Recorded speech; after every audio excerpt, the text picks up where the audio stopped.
I imagine many of you out there were introduced in some way, shape, or form to the 40k universe through some iteration of walking tanks called Space Marines. Iconic on an extreme level, the poster children, alternate factions pray to their heathen deities for the chance to be the arch villain of a season arc, just to get a taste of the limelight. But what about on Kill Team scale? The realm of small skirmish? Well, there are a few options. Don't want to feel quite as elite? Scouts. Do you like stealth with a heft of adaptability? Phobos. But today, maybe we think a little more hammer and nail, the Angels of Death. For those coming over from Kill Team 2.0, a blend of the old Intercession Squad and the Strike Force Justian team, which sets me up for a bit of an issue, but more on that in a second.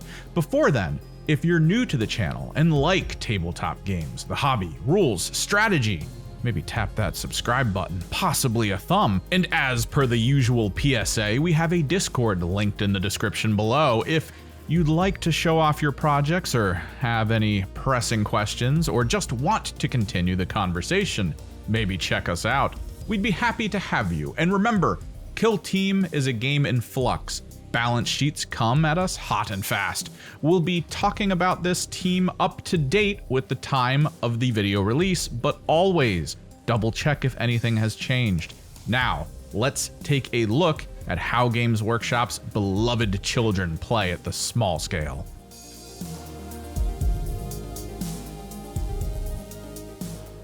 Real quick, the issue. Back when Justian was announced as blind box Marines that worked for Kill Team, I had a box on order from my local game store, and it stayed that way for well beyond when they were supposed to arrive in the US. This was some kind of distributor issue tied in with a slight plague that was occurring. It's a whole thing. By the time they did make it out here, only a few stores and big box locations got them, and in my area, they pretty much vanished overnight. Now they exist in the new Kill Team starter box, which I did not need. So I do have intercessors of both the ranged and melee variety, but none of the Justian team. So forgive me, but when we talk about those models, I will not have on-field representation. Either way, the team rule. And for people who like to mix things up, this might be the team for you. Basically, when selecting your team, you must also select 2 general enhancements all operatives will receive. In terms of tournament play, this is actually kept constant for the course of all games, no full changing between rounds. There is a ploy for that. You cannot choose the same tactic twice, as they do not stack in benefits, but the options allow for you, the player, to emphasize a form of combat you prefer. 8 in total. Aggressive allows for rending on melee, which is great in the hands of chainswords and even some of the angrier weapons carried by the squad leads. Certainly for the close range fanatics. Dueler is a great complement to this, allowing a once per sequence enhancement to your operative's close range potential, either blocking a crit with a normal or 2 normals with a crit. This can be devastating against most 4 melee attack enemies and is a solid defensive option. Resolute ignores APL changes, which is usually an issue based on the enemy you're matched into. All teams do have access to the stun grenade, but some have even further access to those detriments. Probably not a primary choice though. Stealth provides the ability to retain an extra save or even upgrading a retained cover save to a critical save. As you get to see the incoming attacks before making this choice, this can be very powerful when digging in against ranged aggressors. Mobile enhances the agility of your operatives by allowing them to fall back for 1 AP less than normal, or using charge while in engagement range of an enemy. This makes these units really hard to tie down and provides them with some solid tactical hug shenanigans. I'm imagining a ton of super niche possibilities with this, like charging in early on an expended unit only to counteract charge into a nearby enemy that is trying to perform a mission action, like a mini trap. Hardy allows all defensive dice results of 5+ to be critical successes. horrifying against low pierce range teams. Quick note, it was clarified that the Mandrake's Soul Strike ability pretty much negates this. Sharpshooter provides the severe rule to ranged attacks when a big move hasn't occurred yet in an activation. That is to say, actions that aren't charge, fallback, or reposition. This would allow an intercessor to get the severe upgrade after it dashes, and so long as it still has APL left, you can reposition afterwards to get to safety. Lastly, Siege Specialists provides ranged weapons Saturate. Against low armor teams that rely on cover, this is probably one of the scariest rules they'll come across. Now, when selecting your two options, you must set one as a primary and one as a secondary. This is very important. There is a ploy that allows you to shift your secondary for a turn if need be. We'll get into that a little more in the ploy segment of this video. The only other team rule is the dreaded Astartes rule, the built-in double fight and double shoot, limited only by forcing the double shoot to be related to bolt weapons. And if the bolt weapon is of the heavy bolter variety or the bolt rifle, it will take an extra AP to fire the second time. This also allows the operative to counteract regardless of order. The order will still prevent actions from being taken, so no charging or shooting from conceal without some special side rule. But this is the way Astartes teams are able to keep up with the pesky squads that tend to have 3, 4, 8 extra units. The main rule though, chapter tactics. It is a solid way for people to bring their strategy to the field. Now, meta chasers can easily break the options down into the current map and mission meta against common teams to find the best option, but for people looking to just go 6 chainswords and a dream, you can do that. All bolters with the ability to hold the line, you can do that too. Very flavorful when compared to the multi-tool that is the Space Marine faction.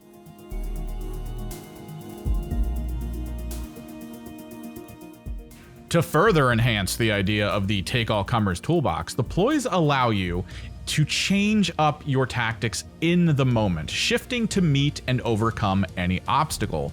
Like Combat Doctrine, it provides balanced to weapon profiles when performing one of 3 possible things: shooting an enemy outside of 6 inches, shooting an enemy within 6 inches, fighting or retaliating. You have to pick one.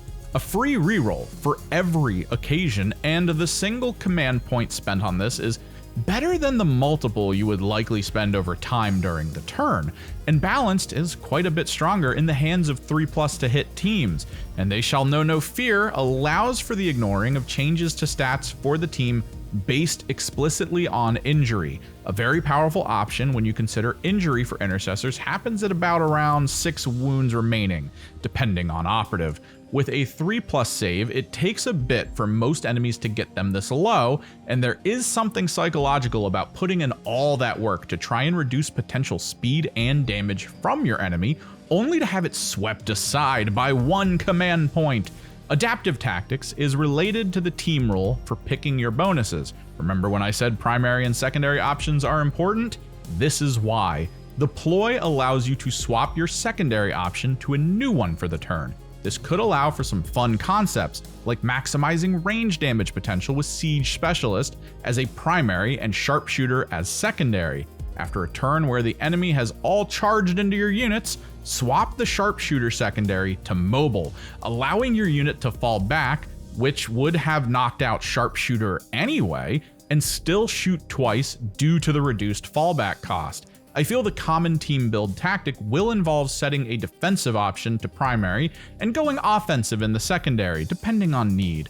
You can swap from decent ranged enhancement to melee rending to melee defensive as the turns progress. If you do not continue to spend command points on this in each strat phase, you will return to the preset option. Keep that in mind. Indomitus allows an operative who is being shot at to take 2 failures and converting one to a normal success by discarding the other. Great against teams with limited pierce. You'll want the full 3 rolls to help this. This option seems a bit too strong considering the 3+ save stat, but it could be interesting into Mandrakes where save rolls can be a bit wonky. Moving over to the firefight ploys, Adjust Doctrine brings a further adaptable rules shift function to the table by allowing a sort of Stage 2 option for the Combat Doctrine strat ploy. Let's say most of your units are on the front line, chainswords in hand and ready for a melee round. Assault Doctrine is up to help them. But on the back line, a lonely grenade launcher Space Marine holds his own and won't really see much benefit from that balanced rule. Well, for this command point, it can swap to Devastator Doctrine to gain balanced against units more than 6 inches away, allowing the balance rule to apply to a double shooting activation, like prepaying for 2 command rerolls for the cost of 1. Transhuman physiology is used after a defense dice roll from enemy shooting occurs. It allows an operative to upgrade a single normal save to a critical. If you thought over 10 wounds and a 3+ save wasn't hard enough to bring down, Shock Assault serves as a bit of a 2-stage melee concept. It's triggered as the operative starts performing the fight action. I'm normally used to ploys like this, just upping the damage for a single dice in melee, but this also applies shock to the used weapon. The first strike will gain a bonus of 1 damage, regardless of it being normal or critical.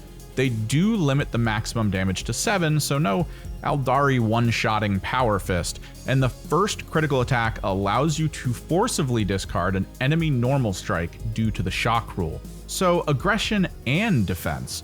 This can only occur if the ally operative is the one triggering the fight and also charged in its activation, a decent limiting factor. Wrath of Vengeance rounds out the ploys by enhancing the counteract function.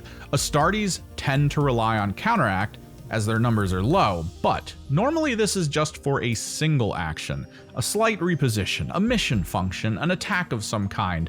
For a command point, you get to pick a second action to perform. It must be different than the other action performed in a counteract, so no double shooting in that step. And to people out there thinking that you can reposition and dash to squeeze 4 inches of movement out of the sequence, the 2-inch move restriction on counteract isn't per action, it's for the overall counteract. It may take some forethought, but nudging an intercessor around a corner so that it can counteract shoot and then 2-inch move into safety can be a solid use for this option. I imagine that more commonly it will get used to have a third attack come from an operative for that round and probably some mission action afterwards. All in all, most of these ploys are all centered around a sort of hyper efficiency, decent emphasis on rerolls, rules changes, and even forcibly overcoming a bad roll in the right moment.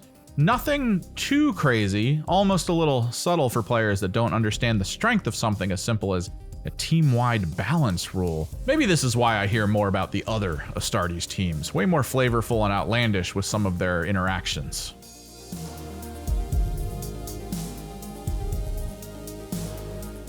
Equipment holds much the same efficiency function for the squad. Purity Seals allows for once per turning point roll upgrades during a shoot, fight, or retaliation action. In simplest terms, it turns 2 fails into 1 success. Units are already hitting on 3s and have easy access to balanced rerolls, so taking this equipment is sort of a way to ensure an attack sequence can never go too wrong, like using Shock Assault on a chainsword against an enemy with 5 wounds left and rolling 5 1s and 2s and rerolling a 1 into a 1. In the grim darkness of the far future, there is only dice roll based depression. I wouldn't say Purity Seals are a high priority for options, however, there may be other more pressing things. Chapter Reliquaries provide a free use of the Wrath of Vengeance ploy on an operative with an engage order. This is a pretty solid pick, and increasing counteract potential can serve quite well against more hordy teams, and this will allow you to save a little on command points for bigger combos later. Tilting Shields are a must into teams that love manipulating critical rolls. Once per turning point in a fight or retaliate action, an Angel of Death player can take a look at his opponent's roll, determine the possible benefits that come from it, and declare that only rolls of 6 can count as critical successes for those attacks. Extreme levels of power here. It interacts with so many things. Fighting a Corsair with its lethal 5, you can see how the rolls pan out. All 6s, well, hopefully you can kill it before it kills you. All 5s, let's reduce that damage a bit by claiming they can't be critical. So retained as normal, which if Duelist is selected for the team rule, could help when parrying 2 at a time with your own critical. Maybe an enemy has severe in melee and gets no crits. Normally this would cause an upgrade, but since number facings don't change, just the dice status, tilting would outright prevent severe from occurring. It also fully shuts down the bonus critical upgrade from rending, and if there are any other special unit rules that play in the field of dice manipulation, unless it explicitly says you change the number facing of the dice to a 6 to make it a critical, it won't help here.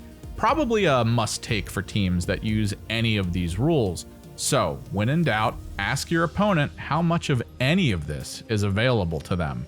Lastly, Auspex. When not providing us information on Games Workshop games through a video format involving information slides on YouTube, helps the intercessors once per turning point with an enhancement to the shoot action.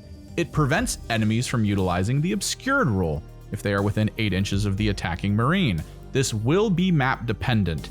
It feels mildly rare to run into situations like this, but there can also be fun team-based interactions here, like how the Plague Marines can use a ploy to cause their operatives to be obscured within a token's range. This fully shuts that down once per turn without the risk of getting too close. And even though you won't know at the time of selecting this, your opponent could choose smoke grenades to help cover their units, and this is a great counter to that.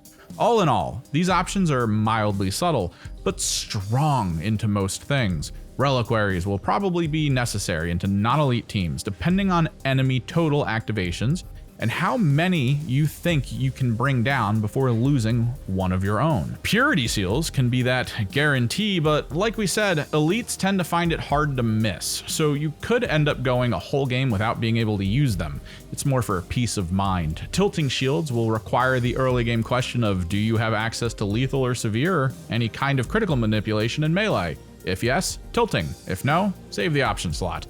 And Auspex will probably be a bit rare. More flavorful if choosing the route of being ranged heavy. From the universals, barricades and such could be interesting depending on map, but the limited number of Marines and their general speed might not require much from this, although that mobile barricade won't be too much of a detriment to these Marines, and giving one a 2+ save as it watches over a zone could be devastating to enemies that don't rely on Pierce. The reroll from ammo cache could be redundant unless the plan is a bunch of close range supported by a heavy bolter or sniper or some other ranged assistance. Comms, pretty much useless. Razor wires, mines, ladders, very situational based on map. Grenade options. You do have access to a special grenade unit we'll go over, and my opinion on damage-based grenades is unless you have one of those that increase the hit rate, or some ploy that allows for a heft of rerolls in shooting, it might be better to avoid those. They seem great at first, but one too many times I've seen a frag and crack grenade go fully saved against due to its low hits, or just miss entirely. Support grenades though, smoke grenades and Auspex work hand in hand quite well, even for some advanced tactics like throwing a smoke on an enemy position, causing multiple units to be in the reciprocal obscured state. This could force them out, or units like the sniper and the Auspex user can just override the obscuring when attacking. Or the more common, intercessor stands in defensive smoke while shooting enemies within 8 inches without the obscuring negative effect. And when playing against 2 APL hordes, do not underestimate the stun grenade. One of the big components of the larger squads is that they will in total out APL you. Finding a cluster of them and reducing that APL to 1 for their next activations can be devastating. But check to see if they have any defensive options into this. If a team can fully avoid APL reduction, it might be worth double checking on that before stun grenading them into oblivion.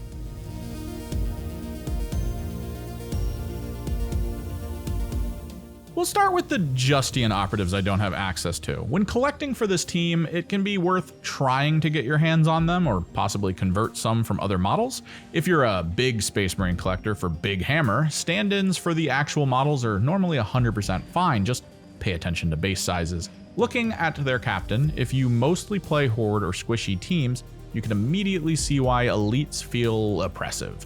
Great APL, solid middle-of-the-road move stat, incredible save potential, and an atrocious amount of wounds.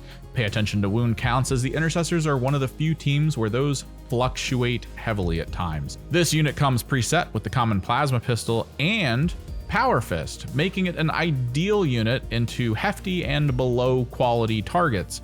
Pretty much crush them instantly. Many of the Justian units come with this single option build as they are all push fit from the heroes line. Abilities this unit has access to allow it to use a free firefight ploy for itself or to trigger a Just Doctrine for free so long as it is alive and not in melee, freeing up those much needed command points for other options. Iron Halo also allows for the ignoring of 1 normal damage dice per battle. You get to make the call for when this happens, so try and learn the levels of normal damage the enemies can hit you with. Maybe hold off on negating a 3 if you're expecting a 5 to come later. This is one of the 3 leader options that must be picked for the team. It is a bit different than the others we'll go over shortly. You'll see why. Next, from the Justian specialists, the Eliminator Sniper, a solid downfield option, 7-inch movement, and the least total wounds on the team. If you feel sacrificing a frontliner for some covering fire is in order, you could do worse. Its key weapon has a whopping total of 3 firing options, all silent, so good luck trying to retaliate against this model. Also, heavy dash, because this kind of potential does need some kind of limiter. Executioner rounds come with Saturate and Seek Light, pulling enemies out of simple cover and preventing them from retaining saves. Hyperfrag is like a mini missile with its Blast 1, and remember that in condensed terrain rules, this would also be considered lethal 5, which would make that 2-4 damage line not feel so bad. Lastly, Mortis brings Devastating 3 and Piercing 1. For that anti-elite function. Just gotta land those crits with those 4 shots. Camo Cloak provides solid defense for this unit against anyone who could possibly circumvent its cover and order potentials. Saturate is ignored, and Stealthy is applied from chapter tactics in an advanced way. It can have the choice of retention benefit like normal, but if your team actually chooses the stealth lifestyle, this model can receive both options when being shot at. Optics is a 1 AP action that provides the anti-obscuring function to attacks that this unit makes. Overall, find a good oversight position turn 1, and for at least the next 2 turns, you have access to firing twice or firing once at an obscured target if you want to remove that benefit. The Heavy Gunner provides a more spray and pray approach to the team. A 4-inch move can be a bit rough, but 18 wounds makes this quite the chunk of meat to tear through. No abilities, just the raw potential of a heavy bolter and its 2 profiles, either focusing down a single target with the power of an extra attack, or chewing into a cluster of models 1 inch apart from each other. And remember, the Torrent does also provide lethal 5 in close quarters, so even going single target in this way could be useful. Good damage line and piercing crits 1 makes this weapon great for a sustained damage output. The rest of what makes up the Justian team got rolled into the general units for the intercessors, so those leader options. Unlike the captain, the sergeants have some play with the loadouts. Most of the time, you are to take 1 ranged and 1 melee option for either. The only restriction comes from the assault intercessor sergeant, who can only take a chainsword with the plasma pistol, a trade-off for ranged piercing power. Both have access to Doctrine Warfare as an ability, allowing for Combat Doctrine to be used for free, depending on leader type. Assault and Tactical for the melee lead, Devastator and Tactical for the ranged lead. And both of these models get to select a bonus chapter tactic for themselves when they are chosen to take the field. This can provide incredible adaptive benefits for the team with great levels of reroll adjustments, so long as the team is closely themed to the leader variant. The Assault Intercessor Warriors are very cut and dry. Basic stats, decent piercing crit pistol, chainsword. The Grenadier Specialist variant for these comes with the Grenadier ability.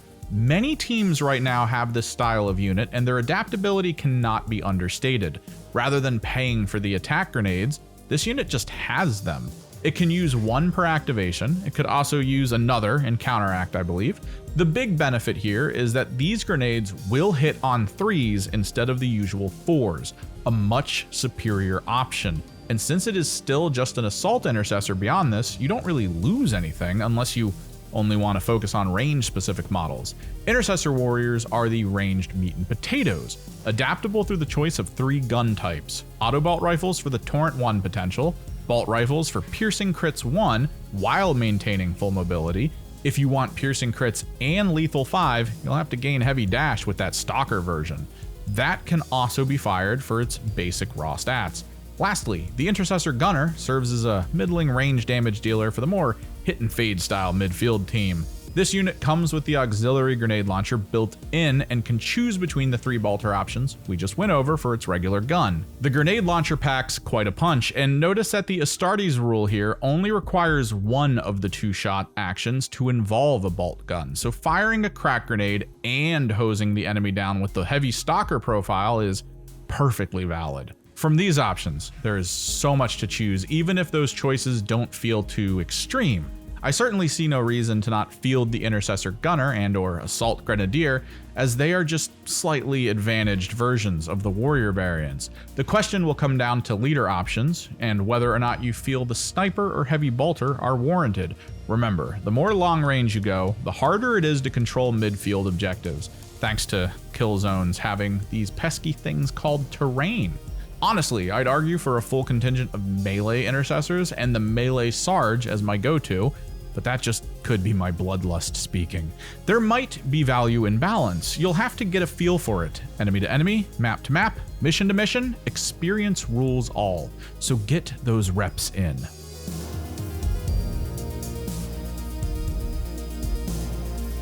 Last on the overview agenda, the Intercessors are currently limited to security and seek and destroy Tac Ops for their side missions. I feel like this is a common combo. Due to the tankiness and mobility of many of these models, security may be the best option here. Holding down your territory, protecting the center line and center field, taking over and preventing enemy ingress on some terrain pieces. All this feels very easy into many enemy types that might want to avoid contact with these genetic abominations. Just being in a spot will cause problems, and the 32mm base sizes can easily be used to bully people out of certain zones, and Seek and Destroy tends to feel weak at times. Although, being such a small team will force enemies to try harder to control objectives. They have to get points from somewhere, so storm objectives might be good for a turn or two. Built-in double shoot and double fight also provides one of the rare instances for champion to actually be easily achievable. Best when you can also receive initiative priority for the turn for a quick burst of 2 points. And Overrun is practically built for an Assault Intercessor rushdown list, moving past the enemy line into their territory and wiping some model, only to survive with your standard 3 APL. That's it. That's all you need for full score. Too easy. Overall, the Angels of Death aren't glamorous. The addition of the Justian models did really help them out, however, at least for a little extra oomph in the gas tank. It's still perfectly viable to avoid those models, however, as they mostly represent long range, limiting their usefulness to reactionary damage on average. Still though, even without the benefit of bigger, badder weaponry like the Legionary have access to, Intercessors can still get the work done. You just need to have a razor's edge understanding on when to expend wounds for the benefit of the mission. And this lack of driven excess is also probably why this team has dodged the directed nerf bat over several data slates.